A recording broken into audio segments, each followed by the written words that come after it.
To me, it's like everybody's scared of the government, you know what I'm saying? Because they killed Tupac and they killed Biggie Smalls. I don't care what y'all say, that's my seeing. Who cares? All George Bush do is get his sucked. He won't be after me no more. He crashed award shows, broke every rule, and swore someone was out to get him. No, nah. I'm not talking about Kanye. Way before Kanye. I'm talking about Old Dirty Bastard, ODB of Wu-Tang.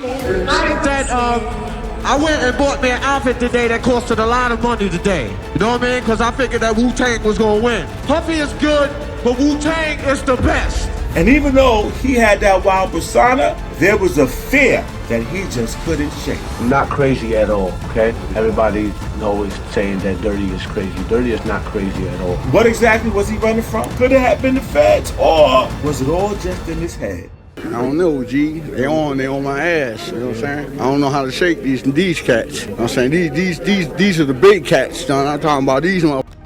Russell Tyrone Jones, aka Old Dirty Bastard, was born in 1968 in the Fort Greene section of Brooklyn. And from early on, he was surrounded by family, music, and street life. It didn't take ODB long before he would find his lane, alongside his cousins, Robert Diggs, who would later become RZA, and Gary Grice, who later became Jizza. They started out as Nation of Islam followers and would fall in love with two things that would shape their world: hip-hop and kung fu flicks.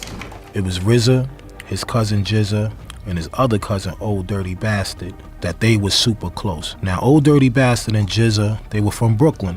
RZA was from Staten Island. So RZA, back then, he had knowledge of self, which was, being involved with the Nation of Islam. And also Jizza and Old Dirty, they were a part of the Nation at that time. So they would go to a lot of rallies. This is a place where everybody go when they build. They talking about mathematics and all of this, but the Wu-Tang Clan exploded onto the hip-hop scene with their 1993 debut, Into the Wu-Tang, featuring ODB's wild, unfiltered vocals tearing through nearly every track. 2 years later, in 1995, he dropped his first solo album, Return to the 36 Chambers, the dirty version. And it didn't take long for it to go platinum. ODB didn't only show with his debut album that he didn't need the group to do the heavy lifting for him, but that he could be quite creative too, like on tracks like Going Down. And they record an argument. But that was a real argument? I mean, good enough. You know what I mean? Like they probably made it real. Yeah, good enough though, like reenactment. Right. And then the gag was, in the middle of that argument, he's gonna sing Somewhere Over the Rainbow.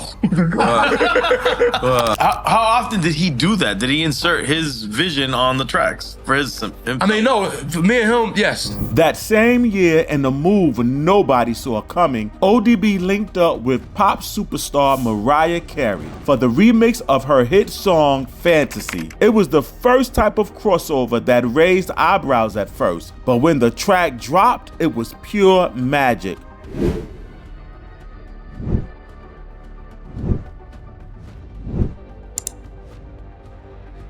Mariah would fondly recall how chaotic ODB throughout the shoot, and somehow, between the chaos, laid down verses that made the whole thing unforgettable. But it was a struggle to be able to be allowed to do that. Like, it wasn't like, oh my gosh, this is such a great idea. Thanks, we're gonna sell lots of records because of this. They were like, what is she doing?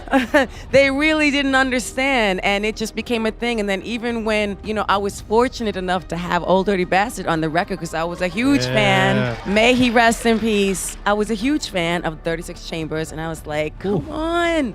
But I did direct that video, and the best part of it was when ODB was there, and he was like, he wanted the wig. He made the stylist take him to the mall and get that wig, and he kind of caused a ruckus in the mall. Despite his rising fame, ODB's life started spinning out of control. In 1998, cameras followed him on an infamous MTV trip where he showed up in a limousine to pick up, his welfare check, sparking a nationwide debate about welfare abuse and what it meant for someone rich and famous to still be collecting government assistance. People were outraged, in true ODB fashion, he didn't give a damn. You know what I'm saying? The reason why I came up with the welfare ID, I just want to show people, how to be real with it. I'm on welfare right now. Now, keep in mind that this whole thing played out when ODB's latest album was sitting pretty in the top 10 of the US charts. Money was definitely coming in. After the MTV segment aired, his caseworker pulled the plug on his benefits. Critics of welfare jumped all over it, using the moment to push their claims about so-called widespread fraud and abuse, claims that helped pave the way for the big welfare reforms in '96. This was ODB in peak form, unfiltered, unpredictable, and doing things his way. We have to end welfare as we know it. For the people that want to call up the welfare, man, I think that's terrible.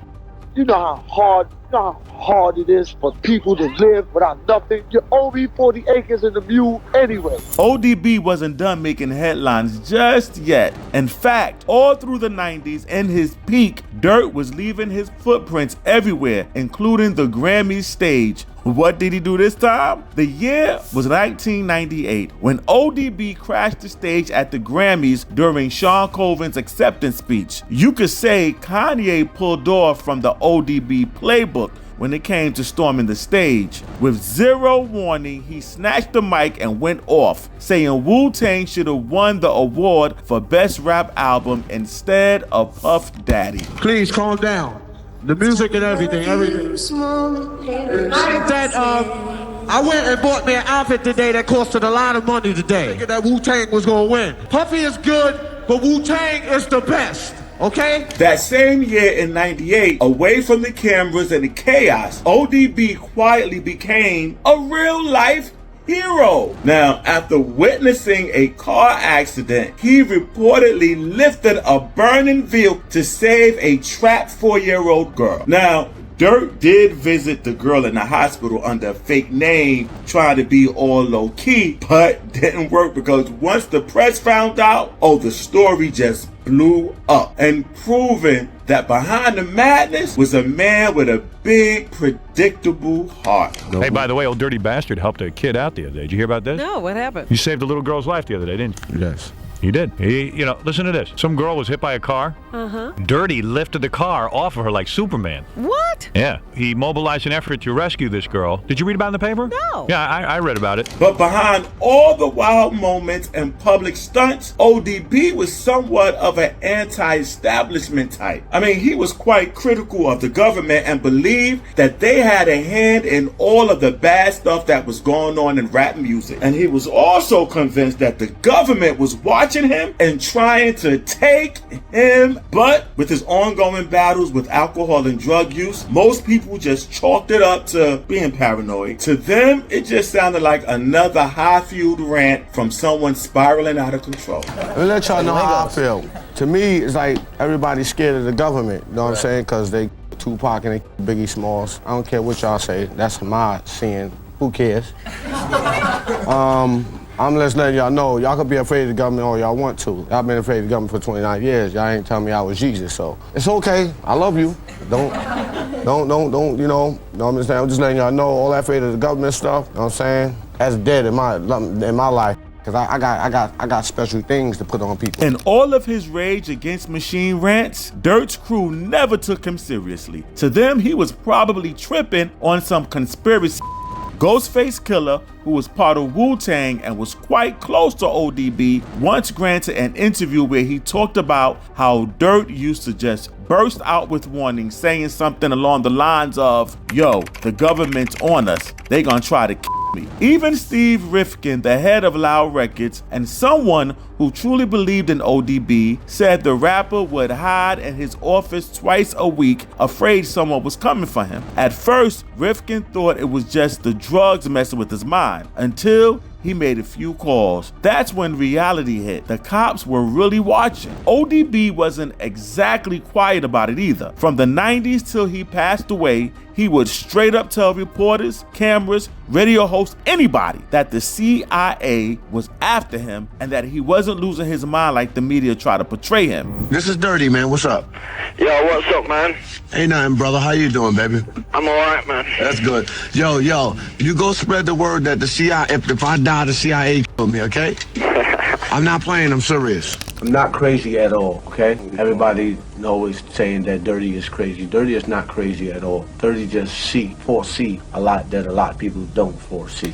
After several run-ins with the law, Old Dirty Bastard's legal troubles hit a boiling point by 1999 when cops pulled him over and found crack cocaine in the car. With the laundry list of previous charges already hanging over his head, it wasn't a good look. Instead of doing hard time right away, he took a plea deal that sent him to a rehab facility in California for 1 year. And for a while, it seemed like he might ride it out. But in true ODB fashion, just weeks before completing the program, he scaled the damn fence and disappeared into the wind. It didn't take long before the law caught up. A Philly cop recognized him in a McDonald's drive-thru, and just like that, he was back in cuffs. His plea deal was tossed and they shipped him off to New York's Clinton Correctional Facility, one of the state's toughest prisons, where he'd spend the next 2 years behind bars. ODB would later reveal how tough it was on the inside, with inmates always looking to take him out. That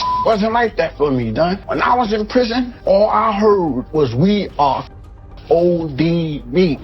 He was assaulted numerous times in jail. He had his leg broken. He was hit with a telephone. I used to argue with like 20 inmates at a time. When he finally got out in 2003, it wasn't real freedom. He was stuck on parole, wearing an ankle monitor, confined to his mom's apartment in Brooklyn. He signed with Rockefeller, tried to dive back into the music, but the walls never really stopped closing in. Just when it looked like it might never see the light of day, in 2012, after some FOIA pressure, the FBI finally dropped a 95-page file on Old Dirty Bastard and the WTC, their code name for the Wu-Tang Clan. Wild claims like drug dealing, gang affiliations, and even had been floating around before, but what flew under the radar was just how deep the feds had actually gone. Turns out, from 1999 up until ODB's death in 2004, the FBI had been working hand in hand with the NYPD, building a case and pouring serious resources into investigating Wu-Tang for a whole list of alleged federal crimes. No charges were ever filed, but the manhunt wasn't small time. One part of the file even shows that Ben Campbell, who was then the assistant U.S. attorney in the same office that went after the Mafia and Al-Qaeda, was willing to seek prosecution of the WTC. So